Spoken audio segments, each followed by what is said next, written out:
কতটা মায়া মাখা হাত দিয়ে তৈরি করা হয়েছে এই ঝাড়বাতিগুলো। সত্যি অসাধারণ অসাধারণ একটি পরিবার ছিলেন ডাক্তার আবুল হোসেনের। প্রত্যেকটা সদস্য আমি দেখে অবাক, কতটা সুন্দরভাবে সাজানো গোছানো এই পুরো বাড়িটি। প্রিয় দর্শক শ্রোতা, দেখুন পুরো পার্কটির মধ্যে রয়েছে কফি হাউস। আপনারা ইচ্ছা করলেই এখান থেকে খেতে পারবেন অনেক কিছু।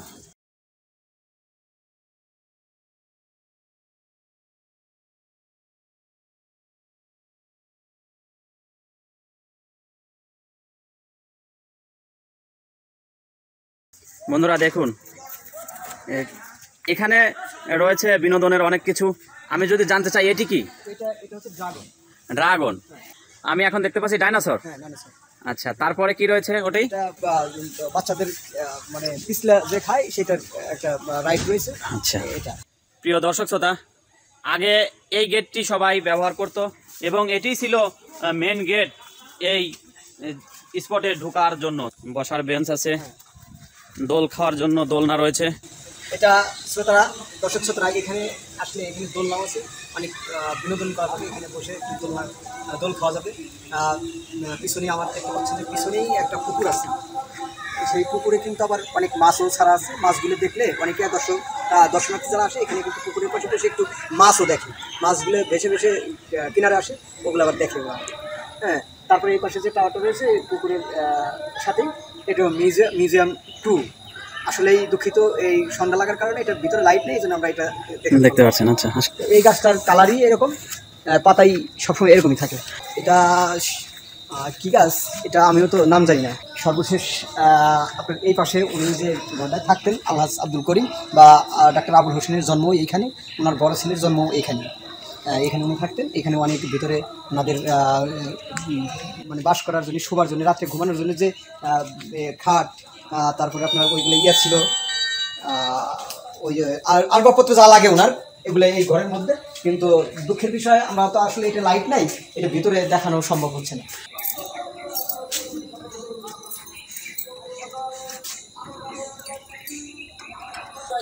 হ্যাঁ বন্ধুরা, আমি পুকুর পাড়ে যে বিল্ডিংটি রয়েছে সেই বিল্ডিংয়ে এখন অবস্থান করছি।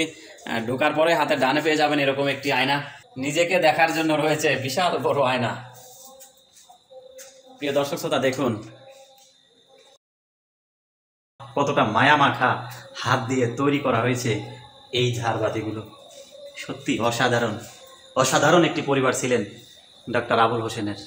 প্রত্যেকটা সদস্য আমি দেখে অবাক, কতটা সুন্দরভাবে সাজানো গোছানো এই পুরো বাড়িটি। এটি আকর্ষণীয় একটি ঝাড়বাতি। প্রিয় দর্শক শ্রোতা, আপনাদের যদি আমি দেখিয়ে থাকি, দেখুন অসাধারণ কারুকার্য দ্বারা নির্মাণ করা হয়েছে এই বাতিটি। হ্যাঁ, এটা হচ্ছে আলহাজ করিম মোল্লা সাহেবের বংশের পরিচয়। হ্যাঁ, এটা প্রথম পুরুষ শফি মোল্লা, দ্বিতীয় পুরুষ কাচি মোল্লা, তৃতীয় পুরুষ জিতু মোল্লা, চতুর্থ পুরুষ কায়ুম মোল্লা, পঞ্চম পুরুষ তিতু মোল্লা, ষষ্ঠ পুরুষ ফতু মোল্লা, সপ্তম পুরুষ মমিন মোল্লা, অষ্টম পুরুষ আলহাজ আব্দুল করিম মোল্লা। ওনারই এই বংশের নবম আলহাজ ডাক্তার আবুল হোসেন ওনার ছেলে। ওনার নবম কন্যা করিমুন্নেসা। হ্যাঁ, আর ওনার 10তম পুরুষের ওনার একটা চার্ট আছে এখানে। 10তম পুরুষের ওনার ছেলের আলহাজ ডাক্তার আবুল হোসেনের ওনার ছেলেদের আছে, চার্ট আছে এখানে, বংশের পরিচয় আছে এখানে। 10ম পুরুষের প্রথম আসাদুজ্জামান, ওহিদুজ্জামান, আলিমুজ্জামান, রেজাউজ্জামান। এটা হচ্ছে ওনার কন্যাদের। আলহাজ করিম মোল্লা সম্পর্কে একটু জানতে চাইব। উনি সেই পাকিস্তানের সময় উনি এইখানকার চেয়ারম্যান, তখন তো ওই চেয়ারম্যান ছিল। তারপরে ওনার প্র্যাকটিস করতো, উনি ওই হোমিওপ্যাথি প্র্যাকটিস করতো, ডাক্তারি করতো, আমরা জানতাম যতটুকু। এরপরে ওনার একটা স্কুল আছে আলহাজ আব্দুল করিম উচ্চ বিদ্যালয়, এখানে ওনার বাড়ি ছিল। আর ওনার ছেলে ডাক্তার আবুল হোসেন একটা বিশ্ববিদ্যালয় করেছে রাজবাড়িতে। উনি ডাক্তার ছিল। আবুল হোসেন ডাক্তার আলহাজ আব্দুল করিম সাহেবের ছেলে, বড় যে ছেলে ছিল, একই ছেলে, উনি লন্ডনের ডাক্তার ছিলেন। রয়েছে তারাও ডাক্তার। তার ছেলের বউরা উনিও ডাক্তার। তা উনি এখানে মারা যাওয়ার পরে, লন্ডনে মারা যাওয়ার পরে ওনারা এখানে নিয়ে এসে ওনারা আমরা এখানে দাফন করা হয়েছে। এখানে ওনার কবর আছে, ওনার পারিবারিক কবরস্থান। এইগুলো তার সংক্ষিপ্ত তার সংক্ষিপ্ত বিবরণ। আচ্ছা, তো অর্থাৎ এম এ করিমের ছেলে হচ্ছে আবুল হোসেন, ডাক্তার আবুল হোসেন। প্রিয় দর্শক শ্রোতা, আপনারা আবুল হোসেন কলেজ জেনে থাকবেন। এই আবুল হোসেনের পিতার নামই হলো এম এ করিম, যার ছবি আপনারা এখন দেখতে পাচ্ছেন। আচ্ছা, এখন আর কি কি দেখানোর আছে? এখানে ওই বিভিন্ন ধরনের প্লেট, পুতুল, মগ, এগুলো একটা স্মৃতি হিসেবে জাদুঘরে রেখে দেওয়া হয়েছে, যাতে দর্শনার্থী যারা আছে ওনারা আসলে দেখতে পারে। আচ্ছা, এখন কি দেখতে পাচ্ছি? এখন ওনাদের যে ব্যবহৃত যে পোশাকগুলো ছিল সেই পোশাকগুলো এখানে রাখা আছে, জুতা, স্যান্ডেল, ওনাদের যে শাড়ি, চাদর, ওনার যে পোশাক আশাকগুলো এগুলো রাখা হয়েছে। এখানে ওই ঘড়ি আছে, 57 পাখি, 57 পাখির উপরে এটা নির্মাণ করা। মাটির মধ্যে বিভিন্ন লোকের দিয়ে দেওয়া যায়, আর ওইখান থেকে যে প্রফিটটা আসে সেটা শুধু এতিমদেরই দেওয়া হয়। আচ্ছা, এখানের টাকাটাও এতিমদের খরচ করা হয়, এতিমদের খাওয়া দাওয়া করে এগুলো খরচ করা হয়। আমি শুনেছি ডাক্তার আবুল হোসেন উনি ওনার জীবন দশায় অনেক সেবামূলক কাজ করেছেন, স্কুল, কলেজ, মাদ্রাসা এবং মসজিদ। তো আপনি কি আমাদের বলতে পারবেন যে আসলে এই গ্রামে উনি কি কি করেছেন? এটা ওনার এখানে তো বাড়ি ছিল, এখানে এতিমখানা আছে, ওখানে একটা হাই স্কুল আছে, রাজবাড়িতে কলেজ আছে। ওনার যে অনেক কিছু, উনি একজন আসলে দানবীর, আমরা বললে দানবীরই বলতে হয়, যে ওনার যে দান যেগুলো অনেক অনেক সেটা বলে শেষ করা যাবে। আচ্ছা, তো ওনাদের যে জমি আছে, ওনাদের যে সম্পত্তি আছে, এগুলো এখন কারা ভোগ করছে? এগুলো কি ওনাদের নামে আছে না ওনারা সবাইকে দান করে দিয়ে গেছেন? সবই এটা দান করে দিচ্ছে, যার কারণ দিচ্ছে ওনারাই এগুলো আবাদ করে। প্রিয় দর্শক শ্রোতা, শুনতে পেলেন আপনারা, ডাক্তার আবুল হোসেনের যত সম্পত্তি ছিল সবই মানুষকে দান করে গেছেন। এবং আপনারা আরেকটু জেনে খুশি হবেন যে এই ডাক্তার আবুল হোসেন এবং এর বাবা, এদের গোষ্ঠীতে যারা ছিলেন এরা সবাই ডাক্তার। এবং আমি যদি জানতে চাই ডাক্তার আবুল হোসেনের ছেলে মেয়ে সন্তান কতজন এবং তারা কে কোথায় আছে, এটা বলতে পারবেন আমাকে? 2 ছেলে 1 মেয়ে। ওই মেয়েও ডাক্তার, ছেলেরা 2জন ডাক্তার, ছেলের বড় ডাক্তার। ওনার ওয়াইফ মারা গেছে।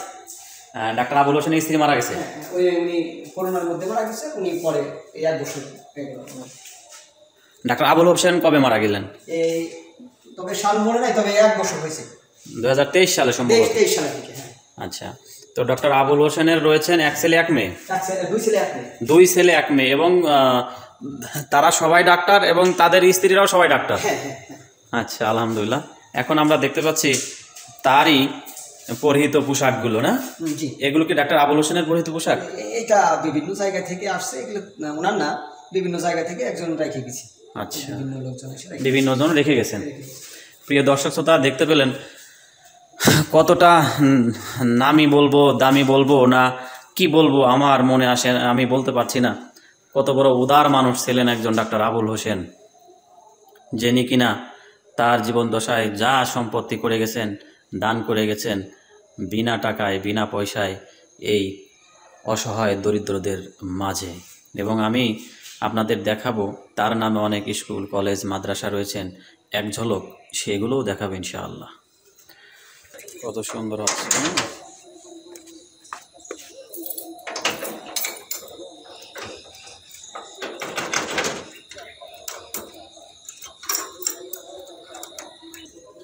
প্রিয় দর্শক শ্রোতা, আমি এখন দেখতে পাচ্ছি পুকুর ঘাট, শান বাঁধানো ঘাট। ওনারা কি এখানেই গোসল করতেন? হ্যাঁ, ওনারা এখানেই গোসল করতেন। আর এখানে বসার জন্য মোটামুটি আসে, গোসল করার আগে একটু বসার জন্য সিস্টেম ছিল, সেটাই এখন পার্ক হিসেবে ব্যবহার করা হয়। বন্ধুরা, একটু ভাবুন, গোসল করতে আসে একটু বসবে এবং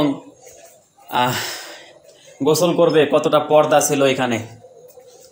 দেখুন, আপনারা এখন দেখতে পাচ্ছেন পুরো গোসলখানা। প্রিয় দর্শক শ্রোতা, আমরা এখন প্রবেশ করব তাদের পারিবারিক কবরস্থানে এবং দেখব কোথায় কবরস্থ করা হয়েছে ডাক্তার আবুল হোসেনকে। প্রিয় দর্শক শ্রোতা, আমি এখন এদের পারিবারিক কবরস্থানে চলে এসেছি। আপনারা এখন যে কবরটি দেখতে পাচ্ছেন ডাক্তার আবুল হোসেনের কবর। তার মানে সবাই এখানে তাদেরই আত্মীয়স্বজন। এবং তাদেরই আত্মীয় স্বজন রয়েছেন। দেখেন, আসসালামু আলাইকুম ইয়া আহলাল কুবুর। মরহুম আসাদুজ্জামান বাচ্চু, পিতা জমশের আলী, মাতা করিমুন্নেসা, জন্ম তারিখ 1951 সাল, মৃত্যু 2009 সাল, বেড়াডাঙ্গা রাজবাড়ি। এখানে কত সুন্দর একটি কথা লেখা আছে দেখেন, ওই সম্ভবত ওই আসাদুজ্জামান বাচ্চুরই। চারিদিকে গাছে গাছে পুষ্প শোভাময় অপূর্ব কারুকার্য, ছুটে এলো মৌমাছি মৃদু কল্লোলে, কত না বিচিত্র প্রজাপতি পাচ্ছে পাতার আড়ালে, কুহু কলরব আমার হৃদয়ে ছড়ালো মত্ততা, পৃথিবীর মাঠে মাঠে খুশির আয়োজন যেন চলছে বিপুল। করিমুন্নেসা। হ্যাঁ, অনেকেই আছে এখানে শুয়ে। এই যে আপনারা এখন যে কবরটি দেখতে পাচ্ছেন, আলহাজ আব্দুল করিম মোল্লা, পিতা মৃত আব্দুল মমিন মোল্লা, জন্ম তারিখ 1313 বাংলা, মৃত্যু তারিখ 1998। অর্থাৎ আলহাজ আব্দুল করিম মোল্লা 1998 সালে মারা গেছেন, 92 বছর বয়সে। আচ্ছা। মরহুম আসিয়া খাতুন, প্রথম স্ত্রী, মৃত, স্বামী মৃত আলহাজ আব্দুল করিম মোল্লা। অর্থাৎ আলহাজ আব্দুল করিম মোল্লার এক বা একাধিক স্ত্রী ছিল? দুইজন স্ত্রী ছিলেন। আর একজন এখনো বেঁচে আছে? কোথায়? ঢাকায় থাকে। আচ্ছা বন্ধুরা, দেখুন এখানে যারা শুয়ে আছেন প্রত্যেকেই নামি দামি বংশ মর্যাদায় ভরপুর ছিল, অথচ আজকে তারা কবরবাসী। আমাকে একটু ভাবায় দুনিয়া কদিনের। দর্শক শ্রোতা, যে যাই করুন সৎ পথে থাকুন, এবং আমাদেরও যেভাবে একদিন চলে যেতে হবে এই কথাটিকে সবসময় স্মরণ রাখুন। এই ঘরটি কিসের জন্য ব্যবহার হতো? এখানে লাশ রাখা হতো। আর এই ঘরটি? এটাও একসময় মাদ্রাসা ছিল, এখন আর মাদ্রাসা হিসেবে ব্যবহার হয় না। বন্ধুরা দেখতে পাচ্ছেন আপনারা, 1977 সালে স্থাপন করা হয়েছিল এই মাদ্রাসাটি, তাই তো? আর ওইদিকে যে ঘরগুলো দেখতে পাচ্ছি ওইগুলো মাদ্রাসা। এই হলো পুরো দৃশ্য।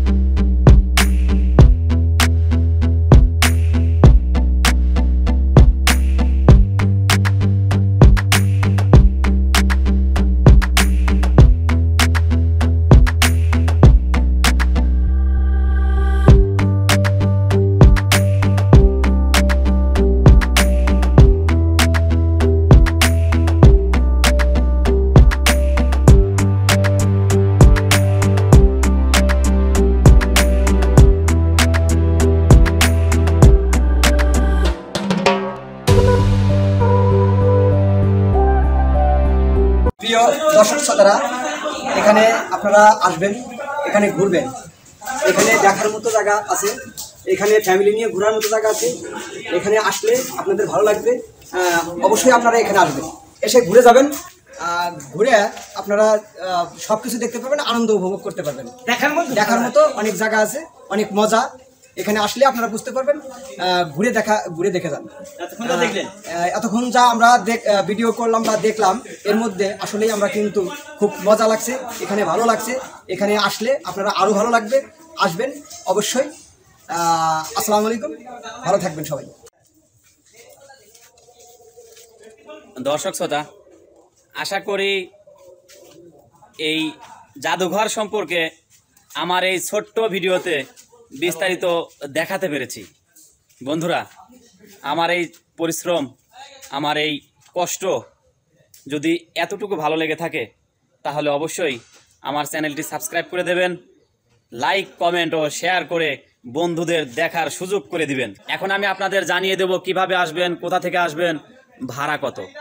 আপনি যদি রাজবাড়ী রেলগেট থেকে আসেন, অটো কিংবা রিক্সা আপনার কাছ থেকে ভাড়া নেবে সর্বোচ্চ 20 টাকা, এবং এই 20 টাকার বিনিময়ে আপনি দেখতে পারবেন এই মিউজিয়াম। আপনার কাছ থেকে প্রবেশ মূল্য নেবে মাত্র 40 টাকা। একটি সুখবর রয়েছে আপনাদের জন্য, সেটি হলো 12 বছর পর্যন্ত কোনো ছেলে কিংবা মেয়ের টিকিট কাটতে হয় না। তো প্রিয় দর্শক শ্রোতা, সবাই ভালো থাকুন, সুস্থ থাকুন, সবার মঙ্গল কামনা করে আমি শেষ করছি। আসসালামু আলাইকুম।